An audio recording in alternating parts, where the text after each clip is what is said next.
they want a sound bite. And I said, I will never be sound bitten again. I'm going to hand them a sound bite that will fit in their time slot. So I went home and practiced. You know, you look in the mirror, you get someone that's like, bark out anything in the universe, idea, place, thing. You know, Saturn's rings, black holes, Big Bang. You just say it, and I practice 3-sentence replies, ideally. It's got to be interesting, informative, and maybe make you smile enough to want to tell someone else the anatomy of a soundbite. And so I practiced that. So then next time they came, I just handed them sound bites. And they didn't have to edit a thing. And they kept coming back.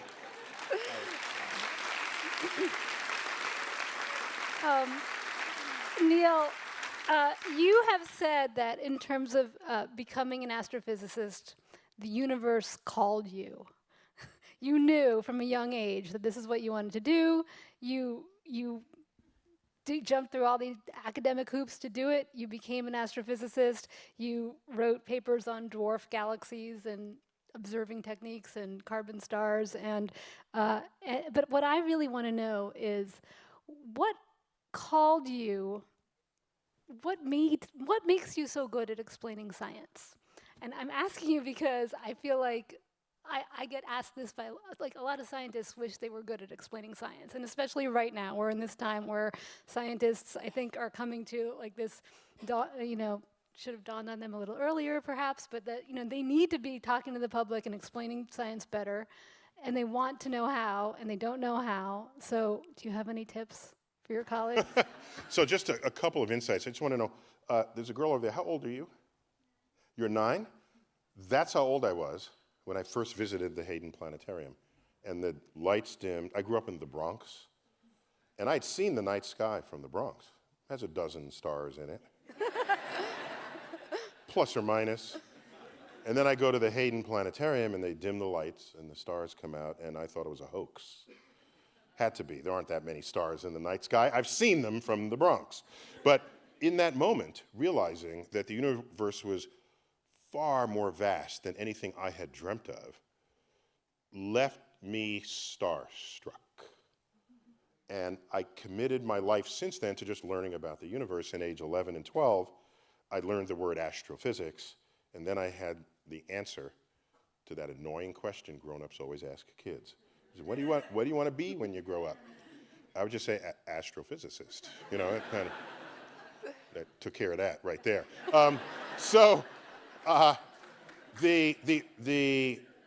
My influences at the time were the educational staff and the scientific staff of the Hayden Planetarium.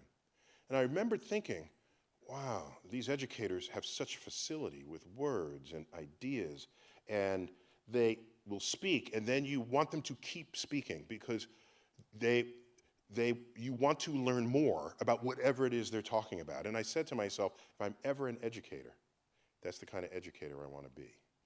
And then the scientists, they just knew so much, depth and breadth of the universe. And I said, if I'm ever a scientist, I want the command of the subject the way they have it. So this was the beginning of my stitching together, stapling together of an amalgamated role model. No one individual served that for me. It was pieces of various other people, which is it gives you protection later on in case one of them gets busted for drugs or something. You don't care, or you just care about the little slice of them that you respect. So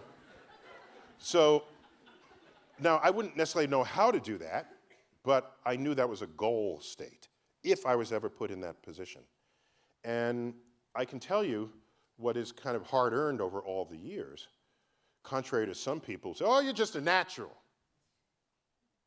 Have you asked me how hard I've worked? Can we have that conversation before you assert that what I'm exhibiting is just something that comes naturally?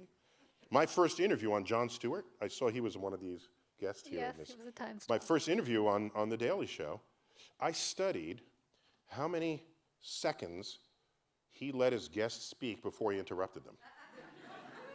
And I got the rhythm of that. And I said, if I ever go on his show, I will parcel my cosmic knowledge in these bits. That is so that I will complete a thought before he interrupts. And that way, when he interrupts, there's a complete thought, and then we can laugh at whatever joke he makes. So that there's a stable trajectory through that interview. I did this, okay? That's good. Yeah, Okay. that's a good tip. Wait, one more. Okay, so first time I'm on the evening news, it was 1995. The first exoplanet had been discovered, a planet orbiting another star. And that was banner headlines. So they sent a camera to the Hayden Planetarium. It was my first year as director. In fact, at the time I was interim director. And they didn't know me from it. What? Was this before or after you banished Pluto? I just want. Oh, yeah. Pluto. She's Sorry, picking a fight I had now to about mention Pluto. Yeah, the Pluto incident came later. Okay. So nobody knows me from anything. The NBC sent the camera just to interview the director, who was me. So I give them my best professorial. It's 3 in the afternoon. This is for the evening news. So they say, how did we discover this? I give my best professorial reply. I said it's the Doppler shift, and planets don't orbit their host stars. The planet and the host star orbit a common center of gravity, which is not centered in the center of the star. So while the planet does this, which you can't see, it's too dim, the host star does this. It kind of jiggles like that. So I'm describing all of this, and I went home, called everybody, Mom, Pop, go watch on the evening news. I go home, and I watched the evening news, and all they had of me was me doing this. So I said, oh, they don't want my professorial reply.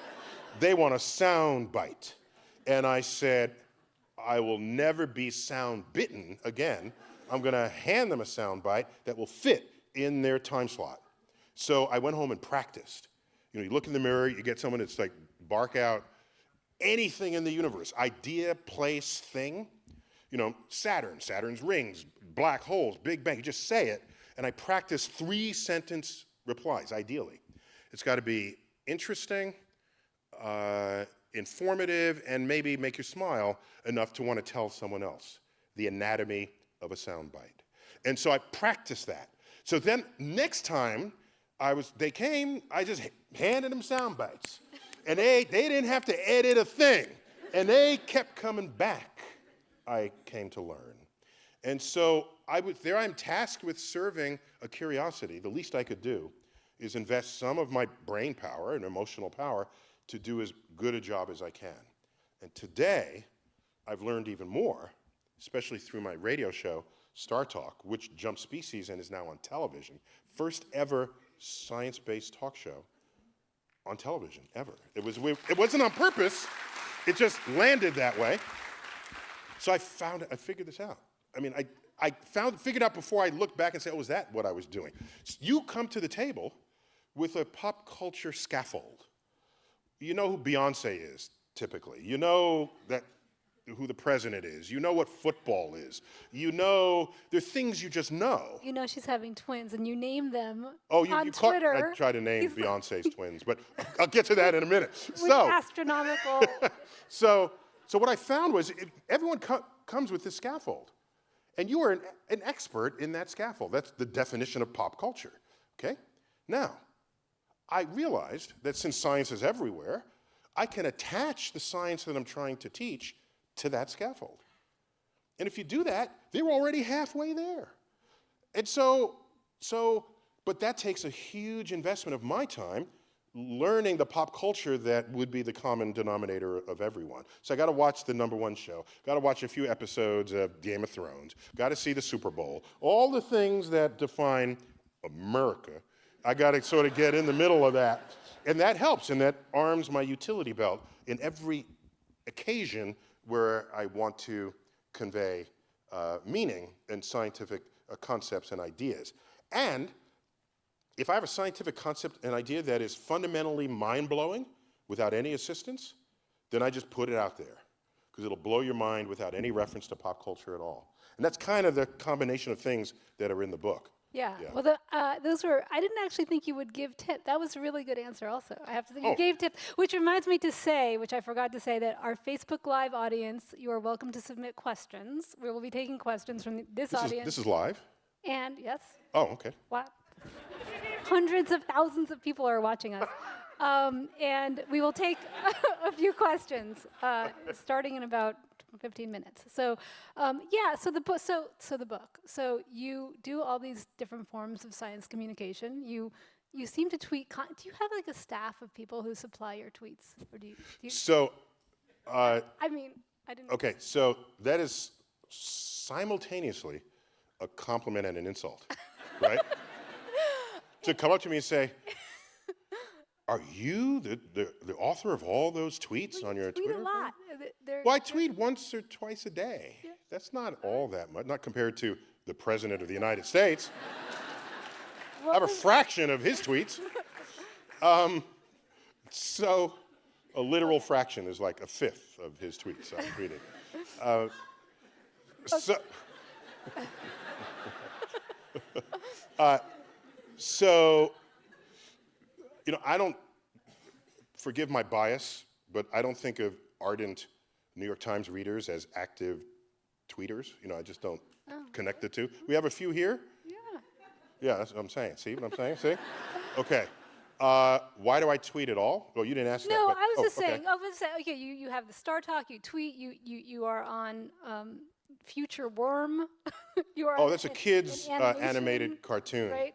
I was a character in that briefly. You also give science talks. So I'm just why write this book? Like, what were you hoping to accomplish in this form of science communication? Like in a book. Yeah, why a book? You look at this like, this is weird. He wrote a book. So I have to explain myself leading up to that. So I have a cameo in the movie Zoolander 2, okay? I also had a cameo in the movie Batman versus Superman. I also have a cameo in the movie Ice Age 5. Yes, there were 4 previous Ice Age movies, okay? This is with the animated Ice Age mammals that form a herd and they're just trying to survive. I did that because I'm soft when it comes to an artist who wants to add legitimate science to their craft. When they reach for science to participate as one of the forces operating on their artistic muse. So if they reach for, otherwise if they don't reach for me, I don't know who they're reaching for, and I don't want to just make it up. So I'm there when they call. And so now with the book, I realized there are people who, a headline might have just wafted by about the universe. And you got these fragments, we're all busy, we all have full lives, you got kids, a job, school, and so I thought to myself, something needs to be out there that could put a coherent umbrella over all those bits and pieces that you've, words like exoplanet, like dark matter, dark energy, a multiverse, colliding black holes. You've heard these terms, and you've read fragments of those stories. You didn't read the whole story because you're in a hurry, but you know these words. And I thought to myself, I need an offering for the people who are curious, who've retained some fragments of information, but are desperate to consummate their relationship with the universe. And so this is a conduit for that effort. And I try to blow your mind with some cosmic phenomenon every 20 pages or so. That's my And goal. you say in the introduction that you think there's an appetite for it because you think that people are really more open now to science and Than ever before. And I had like maybe this much to do with it. I mean, consider one of the great movies of the last couple of years was The Martian, which had so much scientific accuracy, and it had first-run actors, marquee director Ridley Scott, marquee budget, and this is science stories being told. Not only that, you have these biopics lately with The Theory of Everything, the Stephen Hawking story. What's the other one? Imitation Game with, thank you, Alan Turing. And so, but what it means is the gatekeepers of the storytelling have recognized that scientists are people too, and maybe we have stories you can talk about, and not just the troubled author or the troubled military general or whatever troubled head of state. They're interesting stories because scientists are humans with almost the full range of the human dynamic that goes on with anybody else, almost. And you go back to the 1950s, all the sci-fi movies, there were scientists in them, but they were just behind a slab or something with a lab coat. They say, "Professor, is the asteroid going to hit?" And they say, "No," or "Yes," whatever. Then they're done, and then they move on to other characters who you care about more. So the stereotype has been, this is not someone who you want to base an entire film on. So I think we've come out of that, and access to science is greater than ever before, and in important ways, especially because artists are reaching for it. And that's how I know it has entered pop culture. But here's my question about that. So since the election, we've talked